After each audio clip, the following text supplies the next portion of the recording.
안녕하세요, 트래블티브. 오늘은 한국 불매운동 상관없다더니 일본에서 요동치는 이유라는 주제로 얘기해보겠습니다. 한국의 불매운동이 생각보다 빠르게 전개되고 있다는 소식에 일본에서 상당한 파장을 일으키고 있는 것으로 전해지고 있습니다. 최근 며칠 일부 일본 포털 사이트 중심으로 한국에서 불매운동이 일어난다고 하자 효과가 없을 것이며 일본은 상관없을 것이라는 네티즌들의 댓글이 줄을 이뤘습니다. 일본에는 오지도 말고 한국은 약소국이기 때문에 한국이 무슨 조치를 하더라도 일본엔 큰 피해가 없다는 글 등이 베스트 추천을 받는 등 일본에선 별로 개의치 않는다는 반응이 많았는데요.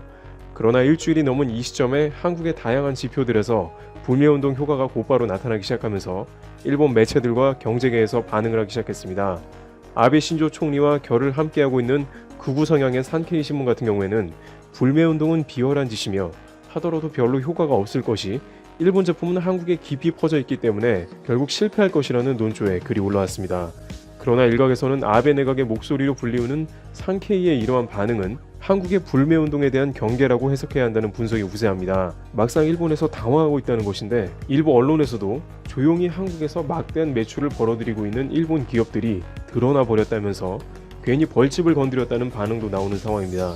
또한 아사히TV는 삼성전자 이재용 부회장의 일본 방문을 조명하면서 한국 내에 불매운동이 확산돼 한일 관계가 악화되는 것을 우려한다는 이 부회장의 멘트를 크게 보도하면서 역시 한국 내의 불매운동에 신경을 쓰고 있는 모습을 보이고 있습니다. 한편 일본 여행업계는 그야말로 비상에 걸렸다는데요. 여행업계 대표주자인 하나투어에서는 최근 하루 평균 일본 여행을 예약하는 사람이 800명으로 줄었다며 원래는 1200명 정도인데 3분의 1 정도가 감소했다는 것입니다. 휴가철을 맞아 일본 여행 성수기로 들어오는 상황에 신규 예약이 줄어들어 난감하다는 반응입니다. 실제 일본 관광청에서는 도쿄올림픽 해외 방문객 4천만 명을 목표로 한 상황이라 한국 관광객 유치에 머리를 싸매고 있다고 전해집니다. 일본 맥주 역시 아사의 경우 2위에서 4위로 기린 이치방도 7위에서 10위로 내려앉았는데 7월 들어 10% 이상 매출이 감소했다는 것입니다. 여름철 맥주 수요가 올라가야 하는 상황에 오히려 마이너스가 되었다는 것은 앞으로 더욱더 일본 맥주 매출이 줄어들 수 있다는 것으로 해석되고 있습니다. 또한 일본계 저축은행이나 금융권 등에 관계된 곳에서도 불매운동이 전방위로 확산됨에 따라 상황을 예의주시하고 있다면서 일본 내에서 다양하게 한국에 벌인 사업들이 자칫 철수할 수 있다며 일본 경제계에서는 외교 싸움이 경제로 번진 것을 연일 실수라고 규탄하는 상황입니다. 일부 전문가들은 실제로 한국에 일본의 다양한 기업들과 자금이 들어와 있다면서 만약 불매운동이 제대로 확산된다면 일본에서도 적지 않은 타격이 될 것이기 때문에 다른 것은 몰라도 불매운동만큼은 일본에서 신경 쓰는 부분이 될 것이라는 의견을 제시했습니다. 그러나 다른 편에서는 중국에서도 불매운동이 실패했고 결국 한국도 일본 브랜드들의 가치를 인정해 효과가 없을 거라는 전망도 하는 등 불매운동에 관한 다양한 의견이 나오고 있습니다. 트래블티브 여기서 마치겠습니다. 감사합니다. 중국에서 시작된 신종 코로나 바이러스 감염증 우한 폐렴이 전 세계적으로 빠르게 확산되고 있는 가운데 해당국에서 들여오는 수입식품 안전에도 먹거리 안전을 우려하는 전문가 및 소비자 목소리가 나오고 있다. 미국은 다른 나라와 무역을 많이 하는데 가장 많이 하는 나라 중 하나는 중국이다. 우리는 중국으로부터 모든 종류의 제품, 특히 식품을 구입하는데 수십억 달러를 쓴다. 여러분은 수입품이 자세히 조사되고 있다고 믿을지 모르겠는데 사실은 그렇지 않다. 모든 것이 불안전하지는 않지만 다음 20가지 위험한 품목이 지금 당신 부엌에 숨어 있는지 모른다. 1. 대구. 믿건 말건이 흔한 물고기는 중국으로부터 수입되는 절대 최악 식품 중 하나이다. 수천 마리의 대구를 우물과 쓰레기가 있는 조그만 공간에 처박아 넣어 높은 독성 물질을 가지게 한다. 2. 달걀. 중국에서 수입된 달걀로 스크램블하기 전에 2번 생각하시라. 중국의 공장은 달걀의 탄산 칼슘과 파라핀을 사용하여 달걀이 위험한 독성을 가지게 한다. 3. 양고기. 2013년 중국 경찰은 900명을 체포했는데 그들은 쥐고기를 양고기로 팔고 있었다. 경찰은 약 2만 파운드의 부패한 쥐고기를 압수했다. 4. 포도주. 당신이 포도주 전문가라고 생각하면 아마도 중국제 포도주는 피할 것이다. 분명 정상적인 포도를 쓰는 것을 알 것이나 설탕, 염색약과 인공향도 먹을 것이다. 치어스. 5. 차. 중국은 세계에서 가장 큰 차 생산국이만 독성 화학 물질 29종이 여러 브랜드에서 발견되었다. 다행히도 이 중 어느 것도 다른 나라에 수출되지 않았으나 6. 산업용 염분. 수년간 산업용 염분이 식탁의 소금으로 중국 전역에서 팔렸다. 이 산업용 소금은 사람이 먹는 것이 아니다. 이것은 갑상선 기능 이상과 생식기에 문제를 가져다 준다. 7. 수박. 중국에서 수출되는 많은 수박은 성장 촉진을 위하여 높은 농도의 농약으로 덮여 있다. 아프지 않으려면 지역 농산물을 사시라. 8. 틸라피아 양식어. 공장에서 양식되는 대구처럼 이 물고기도 독성 화학 물질이 가득 찬 좁은 양식장에서 빽빽이 자란다. 화학 물질을 호흡한 물고기가 당신 식탁에 오른다. 9. 쌀국수. 중국인들은 국수를 좋아하는데 수입한 쌀국수는 피하시라. 일부 공장은 국수가 신선하게 보이기 위하여 이산화 유황을 사용한다. 이 화학물질은 암을 일으킨다. 10. 돼지고기. 사람들은 돼지고기보다 소고기를 좋아하는데 중국에서 소고기는 돼지고기보다 2배 비싸다. 그래서 회사는 이 문제를 해결하기 위해 어떻게 할 것 같은가? 돼지고기에 붕살을 첨가해 소고기처럼 보이게 한다. 11. 마늘. 중국의 마늘 농장들은 마늘이 상점으로 가기 전에 화학 성분을 코팅한다고 한다. 캐나다 마늘과 중국 마늘을 먹어보면 즉각 맛의 차이를 알 수 있다. 12. 버섯. 식품검사관이 중국에서 오는 버섯을 검사할 때 그들은 종종 부패한 버섯 덩어리를 발견한다. 일부 회사들은 그들의 제품에 유기농이라고 써붙이기도 한다. 13. 플라스틱 쌀.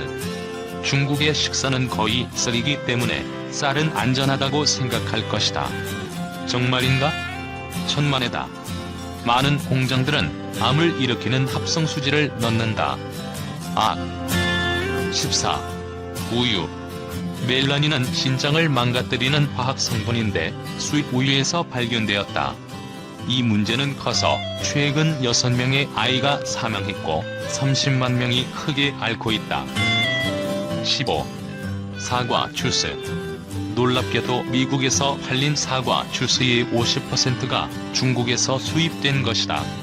사과가 가공되기 전에 항상 많은 농약이 뿌려지기 때문에 이것은 놀랍다. 대신 물을 마시라. 16. 캐비지. 여름철의 높은 기온 속에서 중국 농부들은 캐비지가 신선해 보이도록 높은 독성 포르말린제를 뿌린다. 손대지 마셔. 17. 완두콩.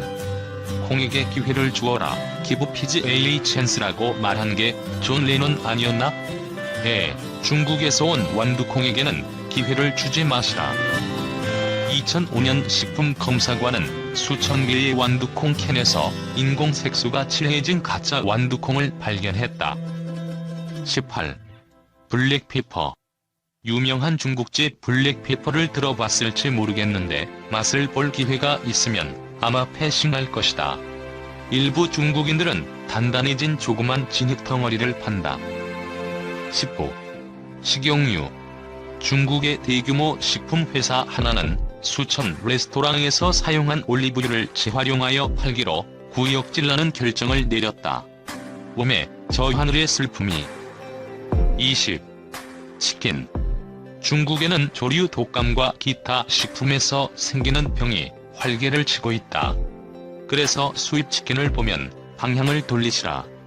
살모넬라를 구입하는 것은 절대 좋은 일이 아니다.